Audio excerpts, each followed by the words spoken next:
find a thing to wear for the show this week. We're all together again, we're here, we're all together again, we're here, and who knows when we'll be all together again. When we're all together again, we're here, we're all together again, we're here, we're all together again, we're here, and who knows when we'll be all together again. When we're all together again, we're here, we're here. I have two friends with me to share this book today. I have Rebecca Pelly and I have Jessica Tilley behind me here. The name of this story is called Charlie Needs a Cloak by Tommy D. Paola, and it's a very funny story. It shows how Charlie made a cloak from wool. Does anyone here know what a cloak is? Do you know what a cloak is? A cloak is a coat with no arms. It's like a cape. And you will learn about all of the different weaving terms. Charlie was a shepherd. He had a cozy house, a big hat, a crook, and a flock of fat sheep. But everyone said, what did they say? Charlie needs a cloak. Poor Charlie. He really needed a new cloak. Look at his cloak. Oh, a baby. I know. Look, this must be his pet. Pictures here are funny. So in the spring, Charlie sheared his sheep. He's having trouble catching that one.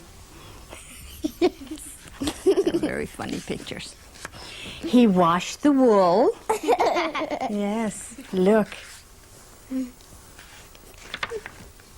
And carded the wool to straighten it out.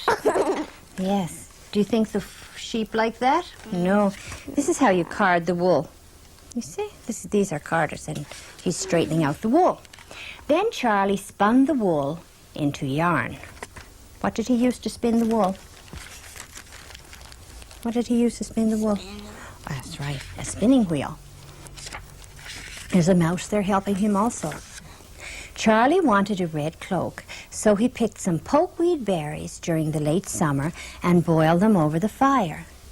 Then Charlie dyed the yarn red in the berry juice. You see what he's doing there? Does it look like sheep? Oh, yes. I don't do... Sheep can't stand on two legs. I know, but this is a funny picture, isn't it? Do you think he wants Charlie to dye his wool? No. I don't think so. After the yarn was dry, Charlie put the strands on the loom. He's not very happy, is he? The sheep is not. And every fall evening, he wove the yarn into cloth. Charlie put the cloth on the table and cut it into pieces. You see? Ah, there he is. He's making his cloak, isn't he? He pinned the pieces together.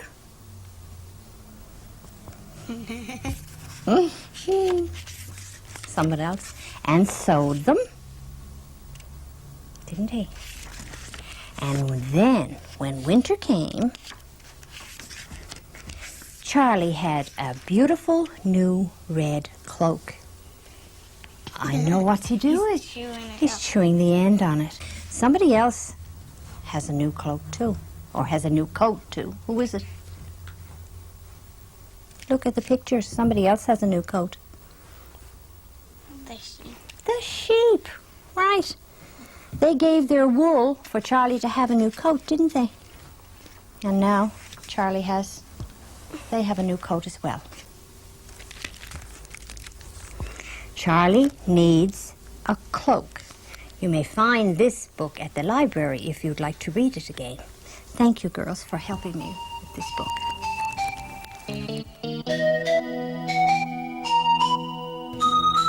Sometimes the native clothes of an area or country are called their folk costumes. The type of clothes people throughout the world wear to work and to school every day are different from traditional folk costumes. These clothes are worn mostly for dancing and for special occasions. countries have beautiful costumes. Everything about the costume makes it special to those who wear it. The patterns, the colors, the shapes of the hats, and the style of the shoes. For example, these Native American Indians make their traditional costumes from the skins of the buffalo they hunt. The man's feathered headdress is also important and could only be worn after he did something to show how brave he was. This Japanese couple are dressed for a special occasion like a wedding. Their robes are called kimonos. These Cuban costumes are for more everyday wear. See how cool and summery they are? Cuba's very hot. This Serbian costume is very nice, isn't it? Look at their unusual shoes. These Italian children are about to dance the famous tarantella.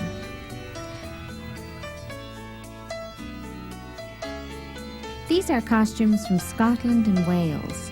The Scottish dancers are wearing a special skirt. Do you know the name? It's called a kilt. These bright costumes are from Poland, and this couple are from India. Her dress is called a sari. It's one long piece of material wrapped around her body in a very special way. In Turkey, this mixture of colors and stripes is very popular. And these costumes are from Latvia and Estonia. There are so many wonderful costumes from around the world. France, Belgium, Spain, Canada. Which do you like best?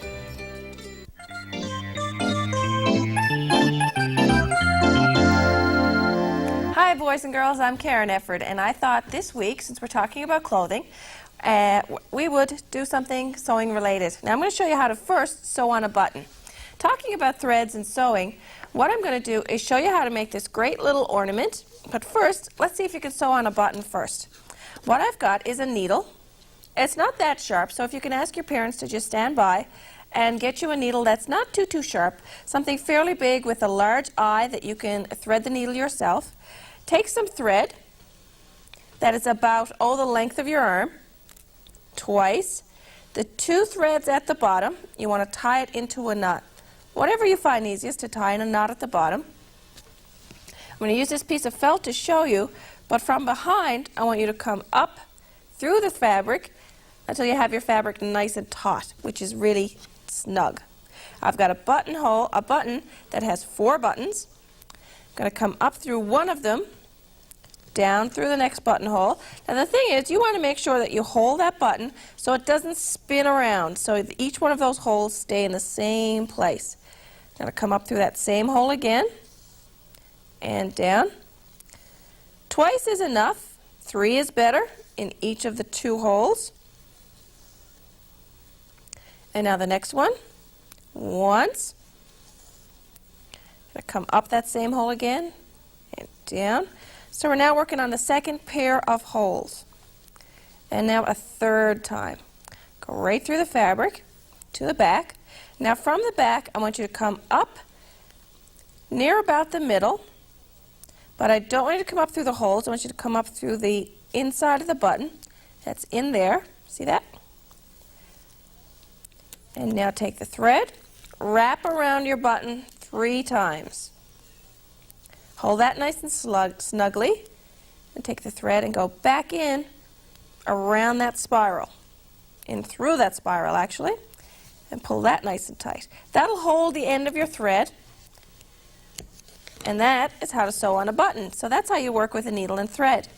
Now that we know how to work with a needle and thread, I'm going to take the needle, take off a whole lot more gold thread now, probably about 4 times the length of your arm, or for those of you who are metric, you'll need about 1 meter. Thread your needle, and again, tie it at the bottom. Tie it at the bottom into a knot, so that we have 2 strands of thread through the needle and a knot on the bottom. On these spools of thread, or empty spools of thread, we're going to make a little tiny drum, just like this one. What we'll need is some matchsticks. Now I just happen to have dipped these matchsticks into gold so that the ends are gold, just like the thread, so it picks up a little bit of gold. Doesn't matter if it's a small spool or a large spool. We're going to make a drum, And the first thing we need to do is cover the sides with felt. And that's just a long rectangular piece that I've glued with a seam, just right here. Now I have two circles. Move this aside. Two circles that are about a ½ an inch bigger, or slightly bigger than the size of the top of the spool of thread. Just going to take a bit of glue, any glue, a little bit of circle on the end, place it right in the middle. Same on this end. Place it right in the middle. Now we're going to sew the sides of the drum together. Start anywhere you like, but I usually start right about where that seam is, because that's going to be the back of the drum. Place the knot underneath the thread, and we're going to place in a zigzag pattern back and forth from the inside around and over to the outside, so we have each one of the threads going in the same pattern all the way around. Okay, on top and under. Come through on top of the drum and under the drum.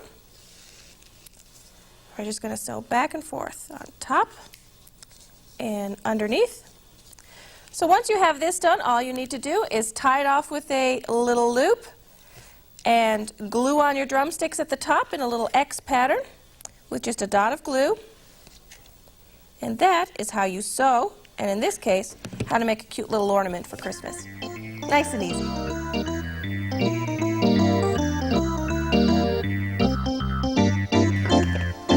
Hello again, boys and girls.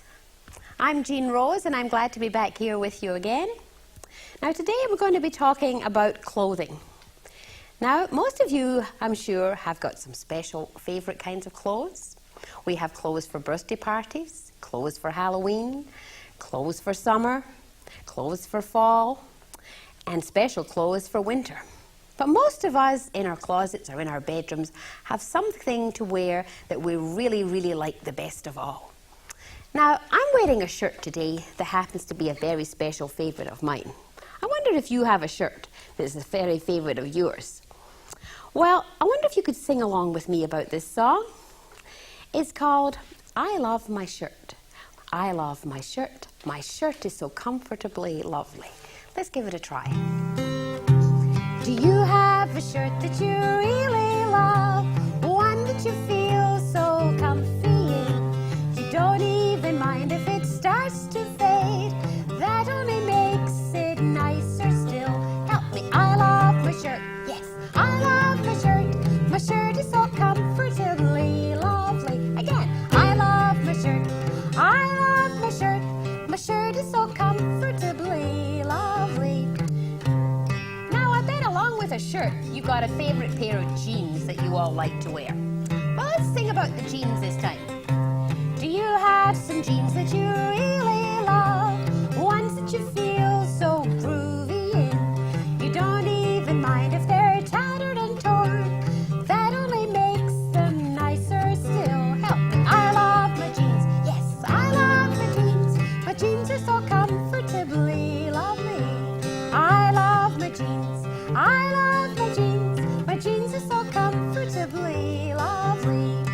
Now this is the time of year where we all have to start to think about winter boots. And I am wearing my very favourite boots today. I wonder if you have special rubber boots or winter boots that you really like. Do you have some boots that you really love? Ones that you feel so groovy in? You don't even mind if they're tattered and torn. That only makes them nicer still. I love my boots. I love my boots. My boots are so comfortably lovely. I love my boots. I love my boots. My boots are so comfortably lovely. One more time. I love my boots. I love my boots. My boots are so comfortably lovely. Yes, I love my boots. I love my boots. My boots are so comfortably lovely. I'd like to talk about a special kind of clothing, about a hat. Now, those of you who've been wearing baseball caps all summer will be starting to wear their winter hats because it's getting colder. But this is not about a winter hat or a baseball cap. This is about a very special hat, a three-cornered hat. Now, some of you might have heard this song before, and if you have, you can sing along with me. And some of you might never have heard it before, so I'll teach you the song and the special actions that go with it. I'll sing it first, and then I'll teach you the actions. My hat, it has 3 corners. 3 corners has my hat.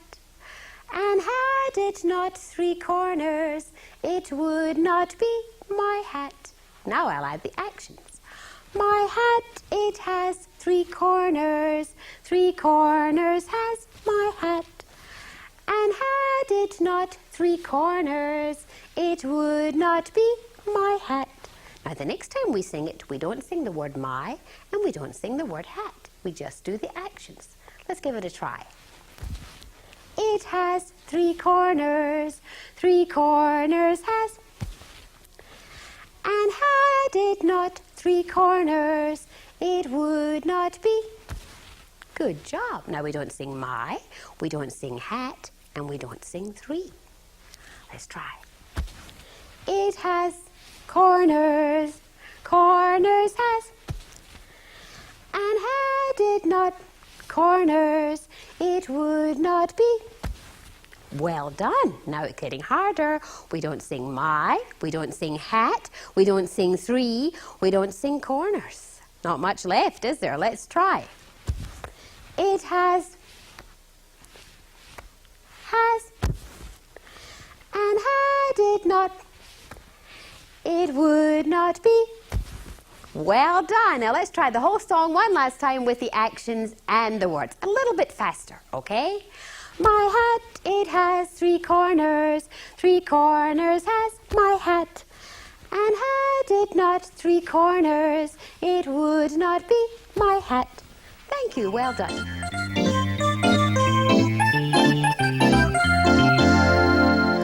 Christmas is not too far away, so we're going to stencil a shirt for Christmas. That's right. We've got just a white sweatshirt, just a normal little white sweatshirt, and we're going to use show a T-shirt. Oh, absolutely, or a turtleneck, a blouse, any piece of clothing, but we're using a sweatshirt. And before we start, so that the paint won't go through, I'm going to put a piece of cardboard inside. You have to do that. So we'll just put a piece of cardboard inside. Make sure you're working on the front part. That's right.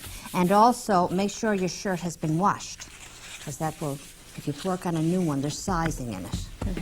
So, there we we're go. going to do that. And we're going to use fabric paint. Yeah, not just your normal paint. You have to buy special fabric paint to do it. There's different brands that you can buy. But what we're going to do with this is we've decided that because it's a Christmas shirt we want to do, we're going to put Christmas trees on our Christmas shirt. And to make the Christmas trees, we're going to use sponge. And I've made a little stencil of a tree, a triangle. It's very easy. You can just make a triangle, put it on the shirt, on the sponge. And cut it out. And underneath the trees, we are going to put holly leaves. So Susan is going to cut out the holly I'll leaves do that for us. you. She's going to do a freehand. Now, well, how did you make that tree? You folded the paper in half, I folded the didn't you? paper in half Yeah. and cut it out so that both sides would be equal and the same. You don't want to have one side of your triangle different than the other. So we're going to cut them out. I guess you could draw it on if you weren't sure if you could cut so well. Before you started, you could draw it on the sponge. Oh, yes, that's right. I'm not going to do that. To make the holly, I'm just cutting little circles out of the sponge, little semicircles.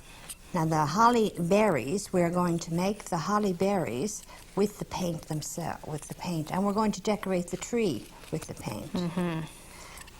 This is a great project because you can decorate a shirt or a t-shirt or something that you already have, or one that you want to have for Christmas, and you'll have a new Christmas outfit with it.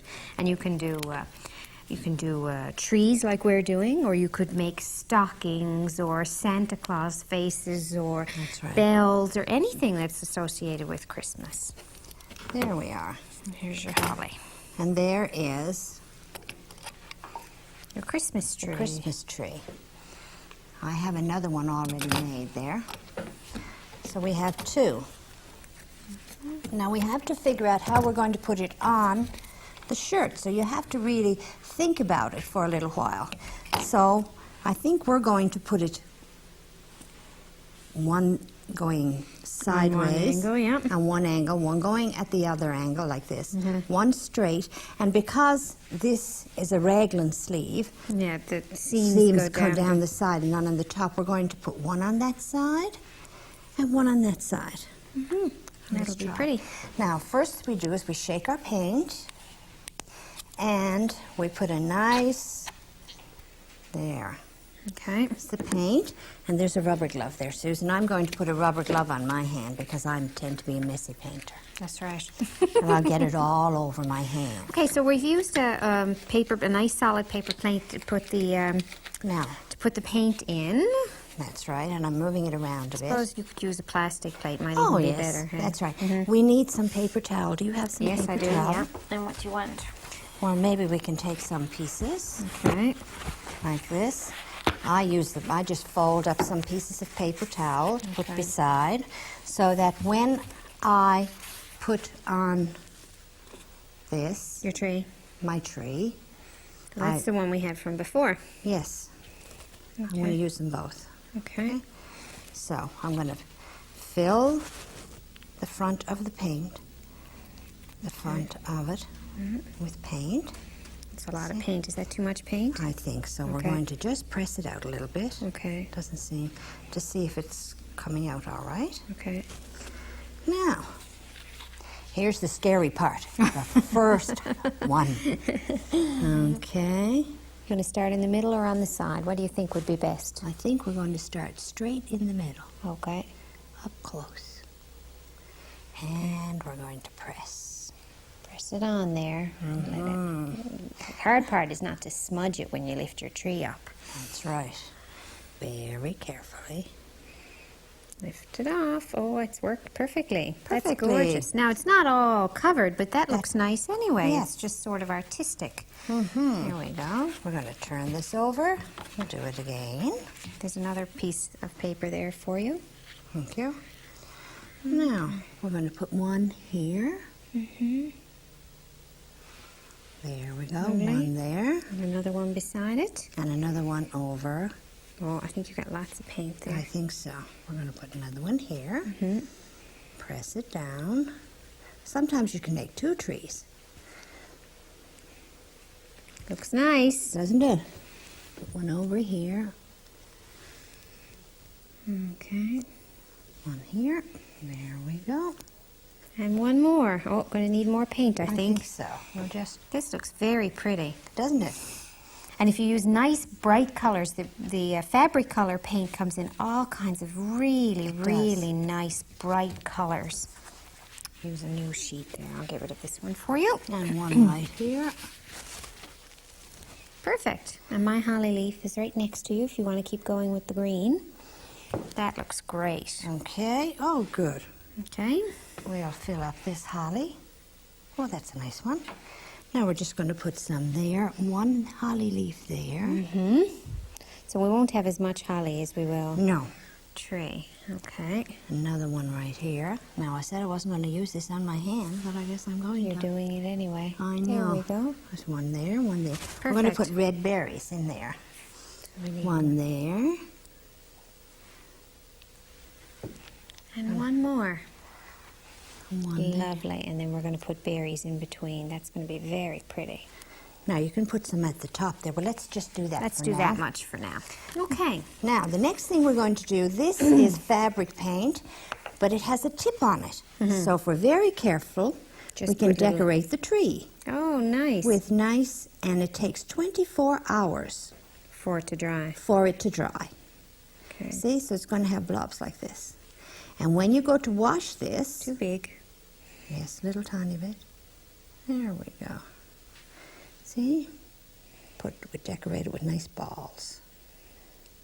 Perfect. There they are. You have to practice a little bit. And how do you put the holly on?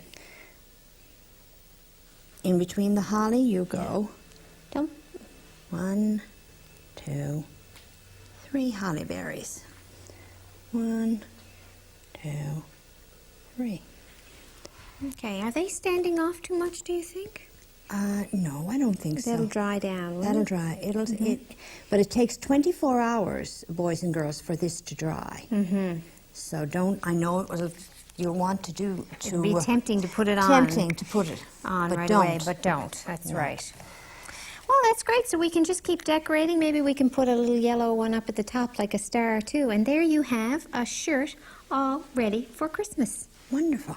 I'll keep on looking.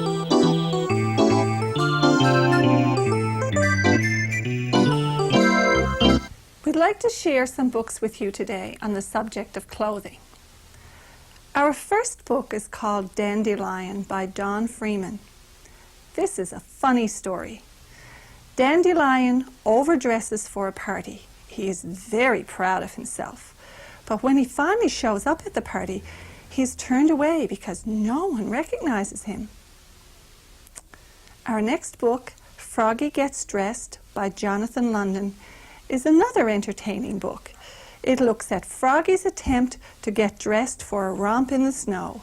Froggy keeps forgetting to put on all of his clothing. Our third book is called Something from Nothing by Phoebe Gilman. A grandfather turns a favorite blanket into a jacket, the jacket into a vest, the vest into a tie, and so on. I'm sure you'll enjoy this story very much. And finally, we have Trup by Janel Cannon.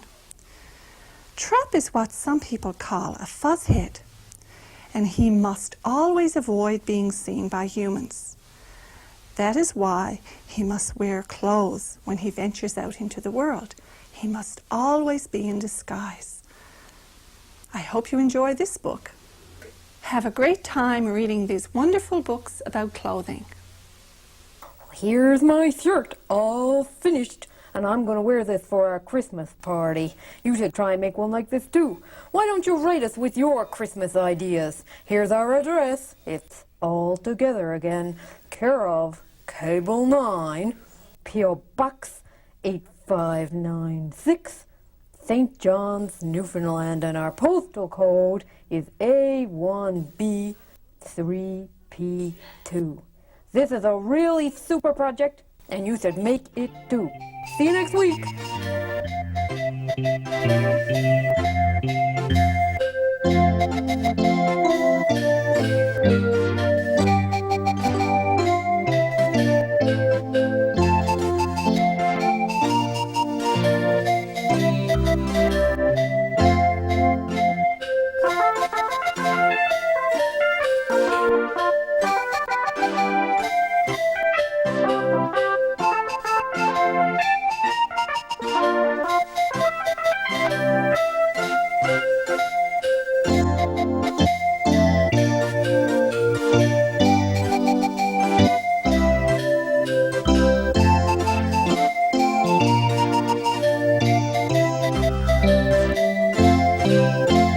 I'm Jean Kasem, and my mother was one of millions of women who took the drug DES during pregnancy. If you were born between 1941 and 1971, your mother may have also taken DES, and you may have special health care needs. Ask your mother. Then for more information, contact DES Action, San Francisco.